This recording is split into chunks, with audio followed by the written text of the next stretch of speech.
Ben voilà, mon nom est Jean-Philippe Rapp, je suis journaliste, j'ai été journaliste très longtemps à la télévision suisse et sur TV5, mais je suis aujourd'hui directeur du Forum international Média Nord-Sud.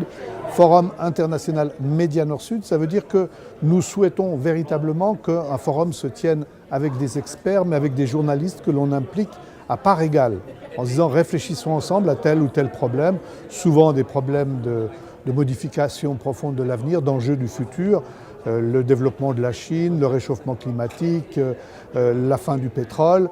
Et cette année, nous avons abordé la question de la faim. On a intitulé ça « La fin du monde », FAIM.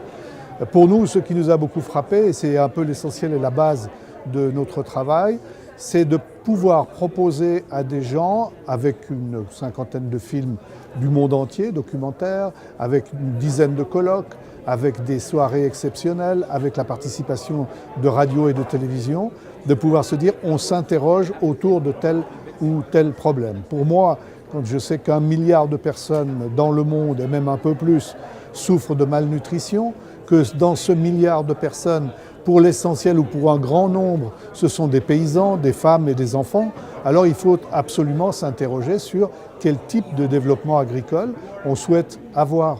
Et dans la réunion auquel j'ai pu assister aujourd'hui, j'ai constaté qu'on s'était très naturellement concentré beaucoup sur les médias ruraux, la façon de pouvoir intervenir dans le Sud. Nous partons d'un point de vue un tout petit peu différent. Nous partons du point de vue que le problème agricole se pose à l'ensemble du monde. Pas de la même manière, mais à l'ensemble du monde. Et que demain, le réchauffement climatique, par exemple, peut avoir une incidence extrêmement lourde sur le développement agricole de la Chine, de l'Inde, voire de l'Afrique.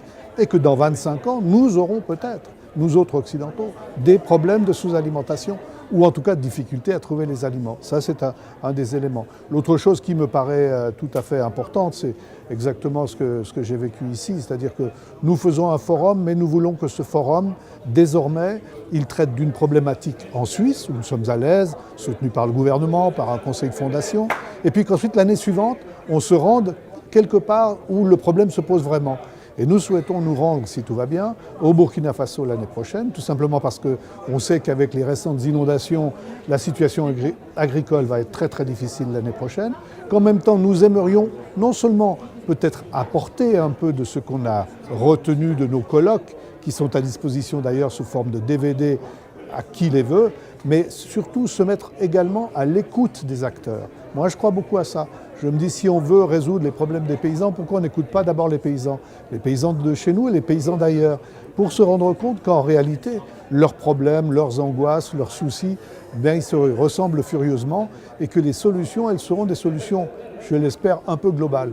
Qu'on s'interroge sur la montée des prix, qu'on s'interroge sur la dénaturation des sols, qu'on s'interroge sur certaines habitudes alimentaires. Enfin, toutes ces questions doivent être discutées ensemble. Et pour nous, se contenter de le faire quelque part dans le Nord, ça ne suffit plus. Il faut que réellement, au Sud, on puisse entendre les voix, celles qui sont finalement presque les plus intéressantes, parce que c'est celles qui sont au cœur du terrain, celles qui souffrent probablement parfois de situations qui sont inacceptables. Donc c'est un peu la formule du Forum Média Nord-Sud. Et le Forum Média Nord-Sud, ça c'est une chose que je tiens à souligner beaucoup. Le Forum Média Nord-Sud veut que les journalistes soient là, mais ils ne sont pas juste là pour rendre compte d'un événement, ils sont là pour y participer. On fait des numéros spéciaux, on fait des émissions différentes, on organise ces colloques, on les met sur des DVD, on les distribue gratuitement aux autres médias qui le souhaitent ou à des universités. Ça, c'est notre travail parce que je crois que le changement de mentalité, il se fera comme ça.